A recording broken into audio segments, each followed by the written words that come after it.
बिहार के नियोजित शिक्षकों को सक्षमता परीक्षा पास करने के बाद ही राज्यकर्मी का दर्जा मिलेगा। ऐसे में बिहार बोर्ड को यह जिम्मा मिला है, तो सक्षमता परीक्षा को लेकर किस प्रकार से बोर्ड की तैयारी है, सीधी बातचीत करेंगे। हमारे साथ बीएसईबी चेयरमैन आनंद किशोर हैं। सर, काफी संशय है शिक्षकों में कि ऑनलाइन परीक्षा देंगे, सिलेबस कैसा होगा, तो तमाम जो संशय है उस पर विराम कैसे लगे? देखिए, इस शिक्षक सक्षमता परीक्षा के लिए जो पाठ्यक्रम निर्धारित किया गया है वह बिहार लोक सेवा आयोग द्वारा टीआरई 2 के लिए जो पाठ्यक्रम निर्धारित किया गया था उसके अनुरूप ही पाठ्यक्रम निर्धारित किया गया है और उसी के आधार पर अलग अलग विषयों की परीक्षा ली जाएगी। इसलिए सभी शिक्षक अभ्यर्थियों को यह सलाह दिया जाता है कि आप उस पाठ्यक्रम का अध्ययन कर लें और उसके अनुसार ही अपनी तैयारी करें। इस परीक्षा का आयोजन, जैसा कि पूर्व में घोषणा की जा चुकी है, 26 फरवरी से 13 मार्च के बीच राज्य के विभिन्न जिलों में ऑनलाइन रूप से लिया जाएगा और इसके लिए फॉर्म भरने की प्रक्रिया कल से प्रारंभ की जा रही है, जो 15 फरवरी तक चलेगी। इसमें अलग अलग स्टेप्स के बारे में अखबारों में भी विज्ञप्ति प्रकाशित की जा चुकी है और एक अलग से ऑनलाइन वीडियो भी बिहार बोर्ड द्वारा कल तक वेबसाइट पर जारी कर दिया जाएगा। जी, अभी मुख्य रूप से जो जानकारी आप दे रहे थे कि डीपीओ से हस्ताक्षर कराना होगा, कैसे कैंडिडेट का एडमिट कार्ड जारी होगा, उससे पहले क्या प्रोसेस और परीक्षा के बाद क्या प्रोसेस है, यानी प्री और पोस्ट दोनों जरा बता दें।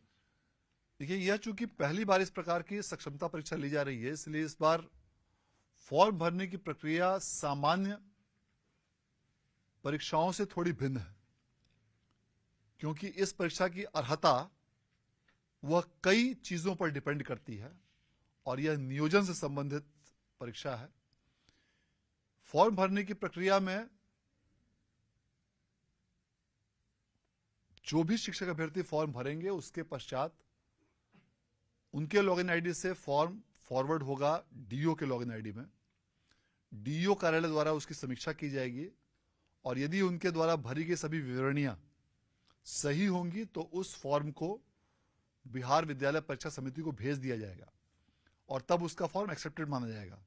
और प्रत्येक चरण पर शिक्षक अभ्यर्थियों को इसकी सूचना मोबाइल में एसएमएस द्वारा दी जाएगी कि जब उनका फॉर्म एक्सेप्ट होगा, जब उनका फॉर्म फॉरवर्ड होगा तो उसको सूचना दी जाएगी। यदि किसी कारणवश यदि उनका फॉर्म रिजेक्ट यदि होता है किसी त्रुटि के कारण और यदि वे एलिजिबल हैं तो वापस उनके लॉगिन में फॉर्म भेजा जाएगा और जो भी त्रुटि उनके द्वारा की गई है या जो रिकॉर्ड में किसी प्रकार की विसंगति है उसको सुधार कर वे दोबारा फॉर्म भरेंगे और तब सही होने की स्थिति में फॉर्म स्वीकार किया जाएगा।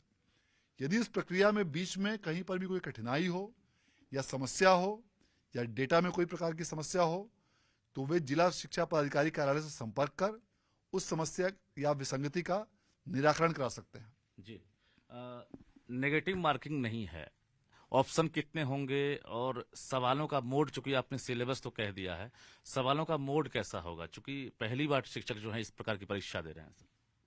देखिए, इस बार जो कुल मिला के अलग अलग कई विषयों की परीक्षा ली जा रही है, सभी में 4 विकल्प दिए जा रहे हैं, बहुविकल्पी प्रश्न होंगे और किसी भी प्रकार के निगेटिव मार्किंग का प्रावधान नहीं किया गया है।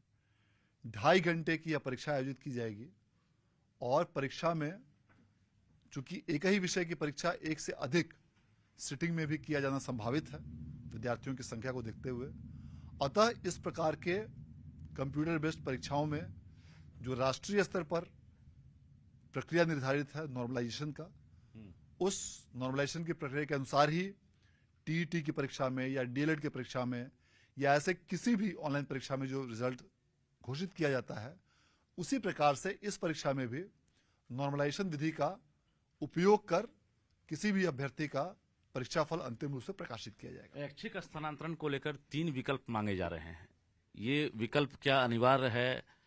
क्या इस विकल्प को फ्यूचर में ऐसा लग रहा है कि आप लोग इसमें कुछ संशोधन करने वाले हैं, इसमें कुछ राहत मिलने वाली है? बिहार विद्यालय परीक्षा समिति द्वारा जो परीक्षा के लिए आवेदन आमंत्रित किए गए हैं यह शिक्षा विभाग द्वारा निर्धारित नियमावली के आलोक में किए गए हैं और शिक्षा विभाग द्वारा निर्धारित नियमावली के अंतर्गत 3 विकल्प देने का प्रावधान है। अतः उसी आलोक में वर्तमान में भी फॉर्म में 3 विकल्प देने का प्रावधान किया गया है और नियमावली के अनुसार 3 विकल्पों के अनुसार ही उनको जिले का आवंटन किया जाएगा। उसमें मेधा सूची के साथ साथ आरक्षण का भी ख्याल रखेंगे। हाँ, जिस प्रकार से मेधा सूची और आरक्षण का ध्यान रखते हुए अभ्यर्थी को का जैसा प्रदर्शन होगा इस एग्जामिनेशन में, उनके प्रदर्शन के आधार पर जिलों का आवंटन किया जाएगा। जी, चूंकि परीक्षा आप समय पर ले रहे हैं और जो एक्सपेक्टेशन था उससे पहले आप एग्जाम ले रहे हैं, रिजल्ट की क्या तैयारी है? कितने दिनों के अंतराल में, चूंकि सीबीटी के माध्यम से आप एग्जाम ले रहे हैं, तो रिजल्ट को लेकर भी कुछ तैयारी होगी? ये परीक्षा समाप्त होने की अंतिम तिथि अभी वर्तमान में 13 मार्च निर्धारित की गई है। इसीलिए यह उम्मीद की जाती है कि मार्च माह में ही इस परीक्षा का परीक्षाफल प्रकाशित कर दिया जाए। अर्थात बिहार विद्यालय परीक्षा समिति की यह कोशिश होगी कि अधिक से अधिक मार्च के अंतिम सप्ताह तक या उसके पूर्व ही परीक्षाफल की घोषणा कर दी जाए। बिल्कुल।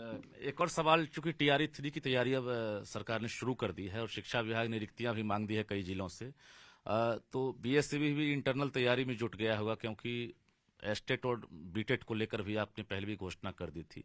तो क्या लग रहा है कि मार्च में क्या तैयारी है बीटेट को लेकर या एस्टेट को लेकर आपकी तरफ से? बीटेट और एस्टेट के संबंध में पूर्व में ही यह निर्देशित किया जा चुका है कि साल में 2 बार इस परीक्षा का आयोजन किया जाना है। इस वर्ष भी परीक्षा का आयोजन किए जाने हेतु फॉर्म्स आमंत्रित कर लिए गए हैं। अभ्यर्थियों द्वारा फॉर्म भरे भी जा चुके हैं और चूंकि यह शिक्षक सक्षमता परीक्षा का आयोजन पहले किया जाना आवश्यक था, अतः इसकी तिथि समाप्त होने के पश्चात टीईटी की परीक्षा के तिथियों के निर्धारण के संबंध में आवश्यक निर्णय लिया जाएगा। उम्मीद है कि मार्च में कुछ स्टेप उठा रहे हैं एग्जाम लेने का, टीईटी का?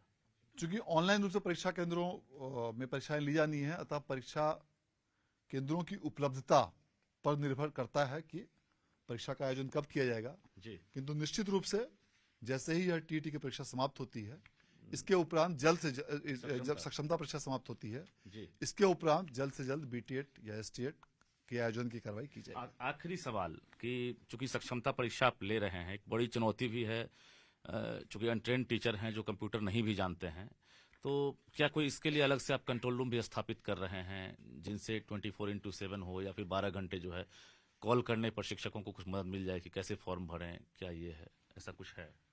देखिए, ऑनलाइन परीक्षा है तो कंप्यूटर पर आवश्यक प्रैक्टिस करना अनिवार्य है और इसके लिए शिक्षा विभाग द्वारा पर्याप्त संख्या में कंप्यूटरों की व्यवस्था की गई है। राज्य के कई अलग अलग स्थानों पर विभिन्न विद्यालयों में, कई विद्यालयों में आईसीटी लैब की स्थापना की गई है। वहां पर शिक्षक शाम को 5 बजे के बाद जाकर कंप्यूटर का प्रैक्टिस कर सकते हैं, चाहे जितने दिन भी चाहें वो प्रैक्टिस कर सकते हैं। अभी से लेके 26 तारीख फरवरी के बीच में इन 25 दिनों के अंदर वे कभी भी जाकर वो प्रैक्टिस कर सकते हैं शाम को 5 बजे के बाद।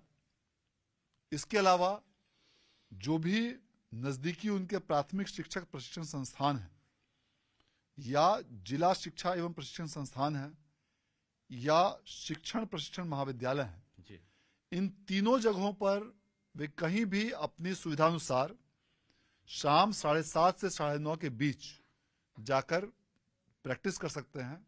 और यह व्यवस्था शिक्षा विभाग द्वारा इसलिए की गई है ताकि वैसे लोग जिनको कंप्यूटर में काम करने में कठिनाई हो, उन्हें किसी प्रकार की दिक्कत नहीं हो।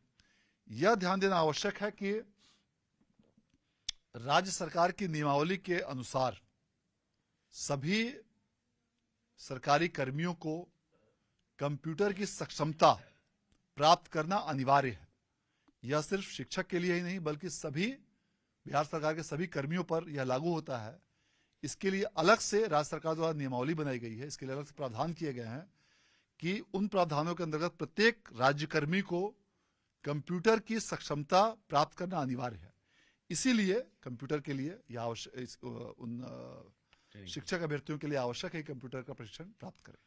बिल्कुल, तो हमारे साथ बिहार बोर्ड के चेयरमैन आनंद किशोर थे, जो महत्वपूर्ण जानकारियां दे रहे थे। यानी जो नियोजित शिक्षक अगर सुन रहे हैं तो निश्चित रूप से आपके बीच अगर भ्रम या संशय की स्थिति होगी तो उम्मीद करते हैं कि बातचीत के बाद काफी कुछ संशय जो है दूर हो गया होगा। जाहिर है अब सक्षमता परीक्षा की बारी है, तो कल से फॉर्म भरा जाना है। ऐसे में इन्होंने अपील भी की है कि अगर किसी प्रकार की परेशानी होती है तो राज्य में अलग अलग ट्रेनिंग संस्थान हैं, वहां पर जाकर आप ट्रेनिंग ले सकते हैं और आसानी से इम्तिहान दे सकते हैं। कैमरामैन दुबे के साथ रजनीश कुमार।